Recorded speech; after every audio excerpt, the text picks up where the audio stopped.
Hey guys, it's Caitlin, your geeky girlfriend, back again. OMG, it's been such a long time since I have filmed one of these videos for you guys. Part of that is because this um, last piece of content took me a really long time to get through. I will get into that in just a second. In this video, I am jumping back into my Bookie Babe book review series. It's been a long time, but I was just looking at all of my past videos in this series, and my goal for 2021 was to read 12 books, one book a month, and I am happy to report that I am almost there. This video in the series marks number 9. And so in terms of my goal for 2021, I'm pretty happy. Things have been really crazy here. I haven't been able to do a lot of videos, but I'm hoping to make some time. I've got a lot of movie reviews coming at you guys, so stay with me in the channel. If you're not already a subscriber, hit that subscribe button.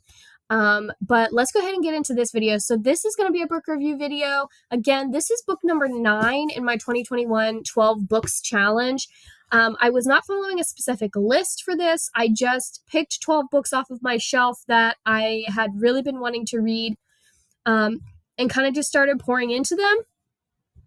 And in today's video, I'm going to review the book Stargirl by Jerry Spinnelli. Jerry Spinnelli is a pretty popular children's author, and this is one of the books that I had on my list for a long time. There is a Disney Plus movie about it, I believe, so I'm going to be watching that and checking that out and reviewing that as well here on the channel in my Real Talk series. So if you've already read the book or you're interested in reading the book, and you want to check out the movie, you can go check out my other video on that. So let's go ahead and get right into it. So this book took me a really long time to read. I started it in August, and with everything going on in life, just haven't been reading as regularly as I typically would. And also, this book was not that appealing to me. It took me a really long time to commit to it and get into it. But I kept reading it because I wanted to see how it was going to end. And I finally finished it, and I was overall pretty happy with the ending. We'll get into it in just a second, but this book took me a really, really long time to read. I just finished it earlier this week and finally was able to start a new book.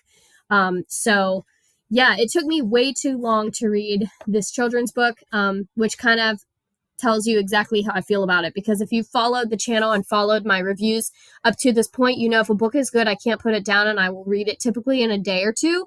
This one was not the case, and I've struggled with some of the books this year, not gonna lie. Some of them have been okay, but this year with my 12 book challenge, there have been several here in this series that I've reviewed that just did not make the cut in terms of really great, can't put it down reads. So let's get into the plot of Stargirl. Stargirl follows some high school students based in Arizona. They live in Mica, Arizona, and so kind of out in the middle of the desert. They talk a lot about the cacti and the desert, and they use the setting a lot to reference their story. The main character is Leo, and he and his friend Kevin have a little TV talk show at their school. And the book starts off kind of with this foreshadowing, I guess, or a sort of like a combination between a flashback and then a foreshadowing. Leo has this preoccupation or predisposition to like porcupine neckties due to something from his family history. His grandfather had a collection of them, and so he kind of inherited that when his grandfather passed away. And randomly, he gets this porcupine necktie gift for his birthday. And that's kind of how the story starts. So the whole book, you're kind of remembering that Leo doesn't know where this porcupine necktie came from, and he's on a mission to try and figure that out.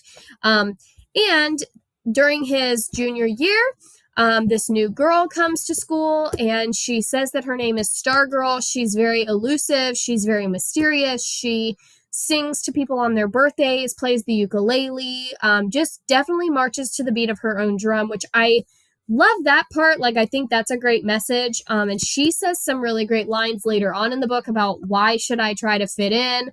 Why can't everybody just be like me? More people need to be like me. Why is there a me and a them? Why can't we just like each other? And she kind of makes some really good points in regards to clique society and popularity in high school. However, as from the perspective of a high school boy, and Leo's perspective. That's just not okay when you're in high school. You should just try and fit in, because popularity is the main goal in high school for many people.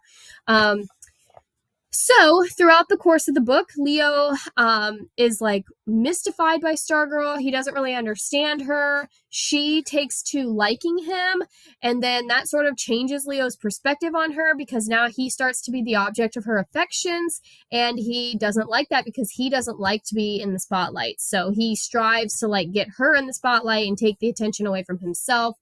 And that part of the story was the most interesting. But that did not happen until the second act, or the second half of the book. And then Stargirl tries to conform. She changes her name to Susan, tries to conform, and she finally conforms, and still comes to a harsh reality that some people just won't fit in with the crowd.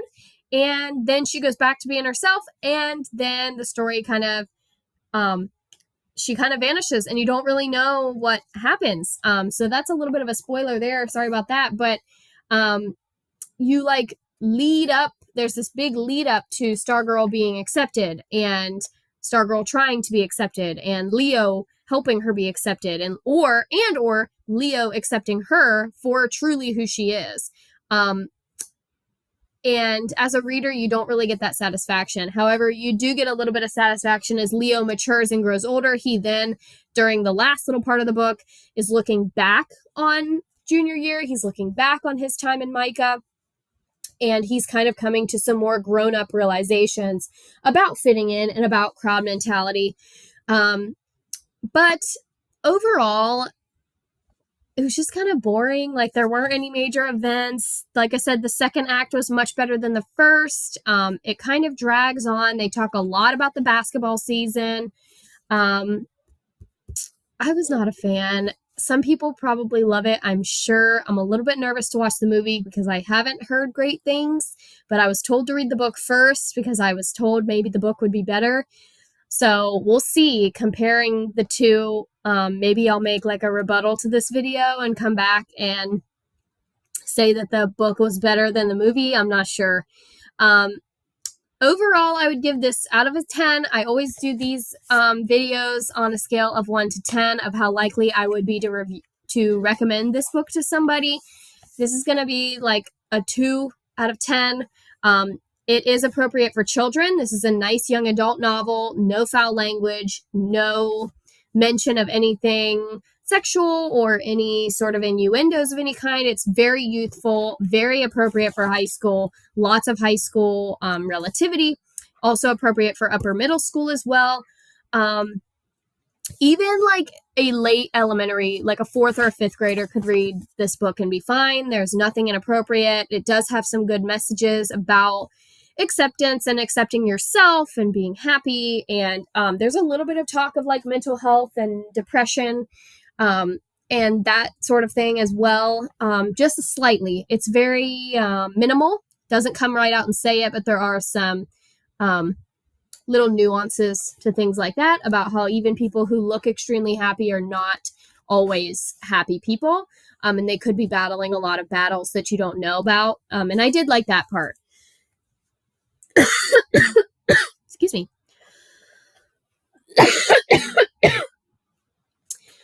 So yeah, 2 out of 10 on this one for me. Stargirl by Jerry Spinnelli. Like I mentioned at the beginning of the video, make sure you check out my movie review. Should be up within the next few days or maybe even the next week. Lots of movie reviews coming at you guys, so make sure you go check out that part of the channel. And I'll see you guys in the next one. This was book number 9 of my 12 book challenge that I gave myself for 2021. I was trying to read a book a month. I've done okay. I'm a couple months behind. We're in month 11, almost to month 12, and I have 2 books left. So hopefully I will be able to meet my goal or be really, really close to it. We'll have to see. But stay tuned, see what the other books in the challenge are, and I'm going to keep reviewing books. I've got so many books. I'm in the middle of packing up all my books right now as we get ready to move, and I have so many books that I'm so excited to read. I've thank you all for your recommendations, and thank you to those of you who have reached out to me and asked me to review your book. I promise it's coming. I've just been really behind, so I promise it's coming. So stay tuned. I'll let you guys know as soon as I finish it. And thank you all so much for watching, and I'll see you guys in the next one.